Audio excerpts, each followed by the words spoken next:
You know, when we think of empires, we usually picture armies, trade routes, massive construction projects. But what if I told you one of the most influential empires in history was built on something totally different? A state-sponsored mission to educate every single citizen. Today, we're diving into the incredible educational project of the early Muslim empire. It all starts right here. This single verse from the Quran isn't just a statement of faith, it's basically a blueprint for building a civilization. The mission of the Prophet Muhammad is laid out, plain and simple, as a mission of education, reciting, purifying, and teaching.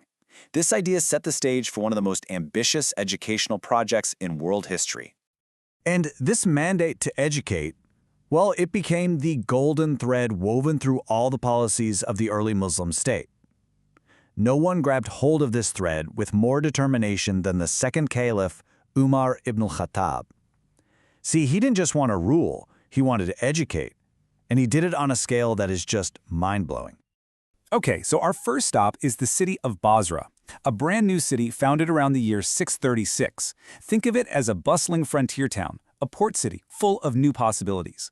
The Caliph Umar knew that for a city like this to really succeed, it needed more than walls and markets. It needed a rock-solid foundation of learning. So to get this job done, Umar sent in the A-team. In Basra, the man in charge was Abu Moosa al-Ash'ari, a master legal scholar whose recitation of the Qur'an was so beautiful that people would just gather around to listen.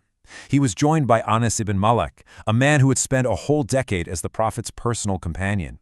These weren't just administrators, they were master educators sent with a purpose. And their method of teaching? For the time, it was absolutely revolutionary. This wasn't some stuffy lecture from a distant stage. No, after leading the dawn prayer, Abu Moosa would transform the city's main mosque into a huge open-air classroom. He'd split the students into these small circles or halakat, and then he would walk, group to group, personally listening, correcting, and teaching. It was systematic, it was personal, and man was it effective. So, what about the results? Well, they were staggering. When Caliph Umar sent a formal request asking how things were going, the report that came back from Basra was simple but incredibly powerful. In that one city, over 300 men had already memorized the entire Quran. This was public education paying off in a huge way. All right, next we're heading to Kufa, another new city and Basra's big rival in just about everything, especially knowledge. And here, Caliph Umar's educational plan got even more strategic, and it involved him making a pretty significant personal sacrifice.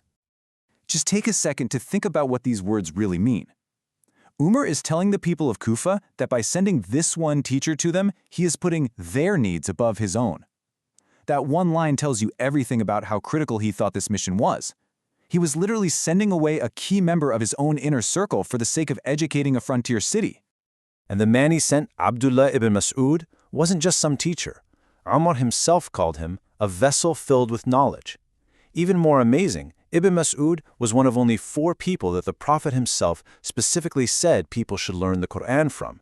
He was, quite literally, the gold standard. Now, Omar gave Ibn Mas'ud a very specific instruction. Focus only on the Qur'an. He told him, don't overwhelm the people with too many stories about the Prophet's life and sayings, the hadith, not yet anyway. The strategy was crystal clear.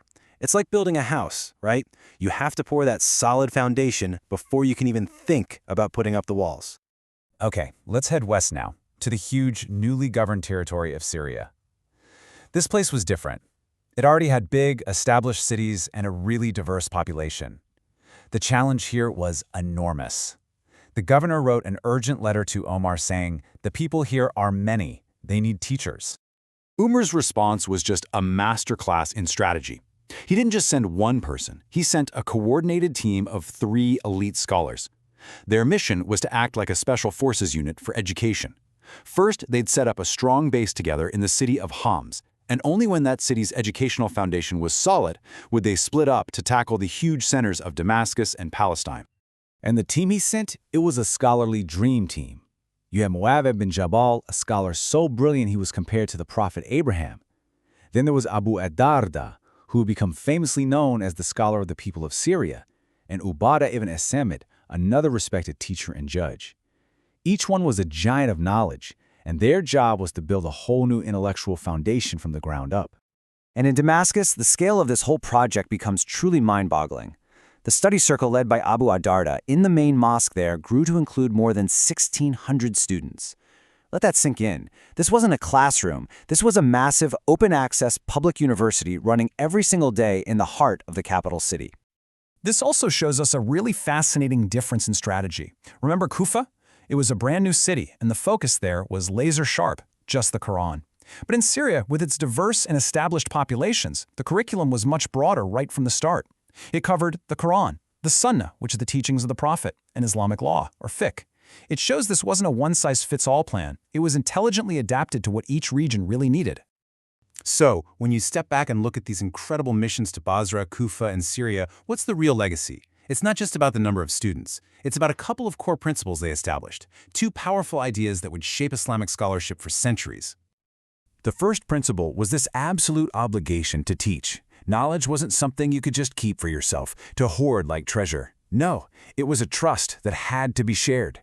This came straight from the Prophet's command, "Convey from me, even if it is only a single verse." For these scholars, having knowledge meant you had a duty to spread it. It was as simple as that. And the second principle? Well, this brings us right back to where we started, to our golden thread. It was about the ultimate standard for truth. As he lay on his deathbed, Mu'adh ibn Jabal gave this final, powerful piece of advice. He cemented the Quran as the bedrock, the one single text that all other knowledge has to be measured against. It was the unshakable foundation of their entire intellectual universe. Ultimately, the story of these schools in Basra, Kufa, and Syria shows us something profound. For the people who built this civilization, education was never an afterthought. It wasn't a luxury. It was the main tool for building a society, for creating unity out of incredible diversity, and for forging a legacy of learning that would echo for hundreds and hundreds of years.